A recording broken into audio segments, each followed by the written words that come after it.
फंगली शावरू के पास आकर उसे कहता है कि तुम जानती भी हो क्या कि मैं तुम्हें कब से ढूंढ रहा हूँ, अब चलो मेरे साथ। वो उसे वाइफ वाइफ कह के बुला रहा था तो शावरू समझ जाती है कि यही फंगली है। शावरू उसके साथ आने को मना करती है तो फंगली उस पर हाथ उठाने वाला था, लेकिन यानशुई आकर उसका हाथ पकड़ लेता है। फंगली को जैसे जैसे दर्द हो रहा था वैसे वैसे शावरू के दिल में भी दर्द होता है। अगले सीन में इन लोगों ने फंगली को अपने घर में जगह दी थी। वनवान कहता है कि ओरिजिनल होस्ट को दर्द हो रहा है इसलिए शावरू को भी हुआ।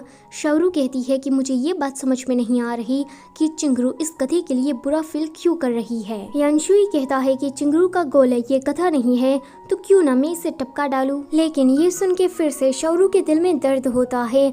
वो तो यानशुई को उसका जैकेट भी लौटा देती है। जब वो फंगली के पास जाती है तो फंगली उसे कहता है कि तुमने ये किस तरह के कपड़े पहने हैं, तुम दूसरे मर्दों के सामने इतने छोटे छोटे कपड़े कैसे पहन सकती हो, तुम जानती भी हो क्या कि मेरे दिल में बहुत ही ज्यादा दर्द हो रहा है। बाहर से यानशुई उन दोनों की बातों को सुन रहा था। फंगली कहता है कि तुम्हें ढूंढने के लिए मैंने सारी लाशों को चेक किया, मुझे काफी डर लग रहा था कि तुम कहीं मर तो नहीं गई ना। शावरू सोचती है कि 1 नंबर का चुट्ठा।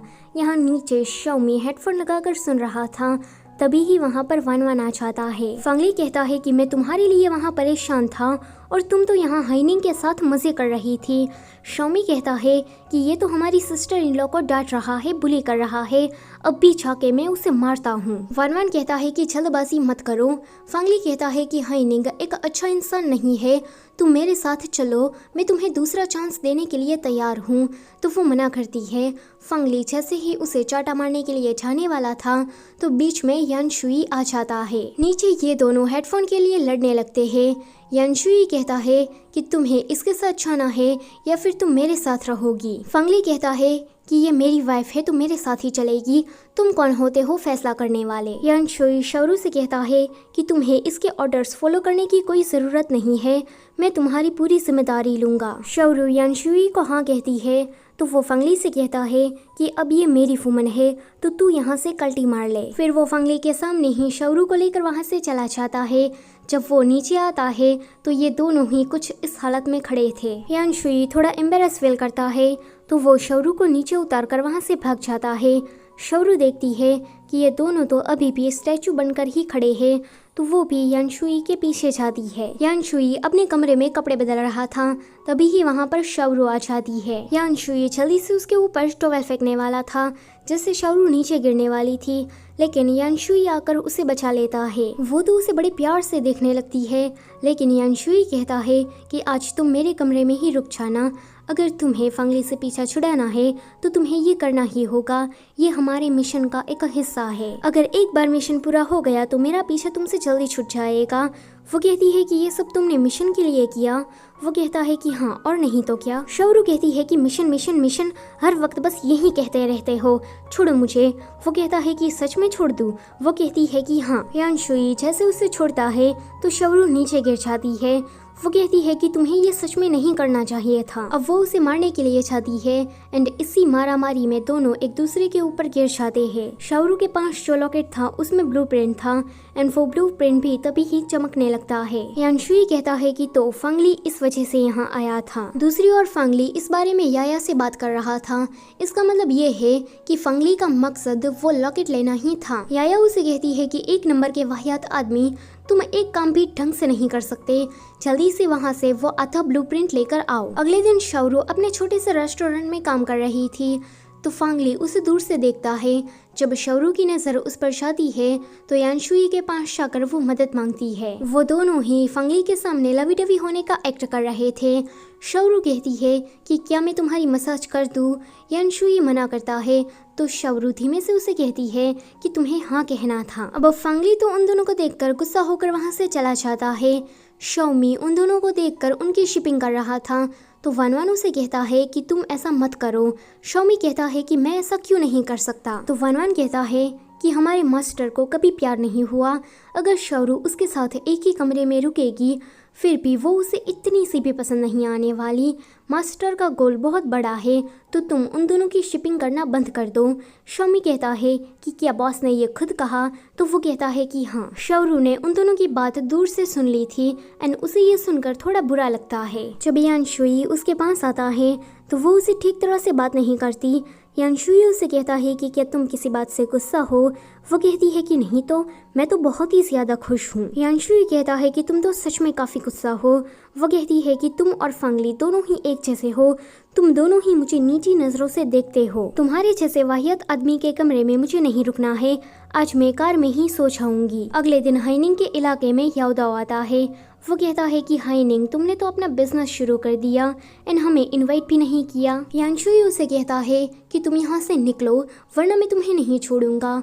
वो उसके ऊपर गन पॉइंट कर देता है तो शावरू उसे रोक कर कहती है कि यहाँ पर लोग हैं, वो लोग डर जाएंगे। याओदाओ कहता है कि सरा देखो मैं तो यहाँ पर सिर्फ खाने के लिए आया हूँ लेकिन ये तो मुझसे लड़ना चाहता है। शावरू उसके पास जाकर उसे एज अ कस्टमर ट्रीट करने लगती है। याओदाओ कहता है कि तुम लोग सिर्फ आलू बेच रहे हो, एक आलू में इतना क्या खास हो सकता है।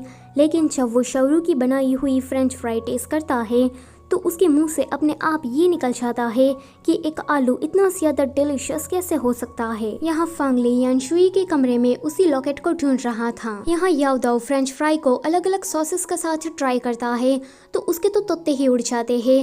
वो कहता है कि मैंने आज से पहले इतनी टेस्टी चीज कभी नहीं खाई। शावरू से कहती है कि देखा सिर्फ अच्छा खाना खाने से ही हमें काफी खुशी मिलती है तो हमें ऐसी छोटी छोटी खुशियों को ढूंढते रहना चाहिए, जिंदगी का यही तो मकसद है। उसके बाद वो उसे लंबा चौड़ा भाषण देती है।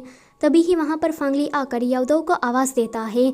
याओदाओ शावरू से पूछता है कि तुमने ये शॉप किस मकसद से खोला? तो वो कहती है कि एक होप से अगर लोग लड़ाई झगड़ा छोड़कर शांति से जिए तो काफी कुछ बदल सकता है। याओदाओ को ये जवाब काफी सेटिस्फाई लगता है तो वो वहाँ से लड़ाई झगड़ा किए बिना ही चला जाता है। याओदाओ के जाने के बाद वहाँ पर सारे लोग खुश थे क्योंकि आज कोई भी फायरिंग नहीं हुई। तभी ही प्रोग्राम उसे कहता है कि अब तुम फंगली की वाइफ नहीं रही हो, अब तुम एक इंडिपेंडेंट वुमन बन गई हो। यानशुई को जब पता लगता है कि वनवा ने ही शावरू के कान भरे हैं तो वो उसे सजा देता है। फिर वो शावरू के पास जाता है।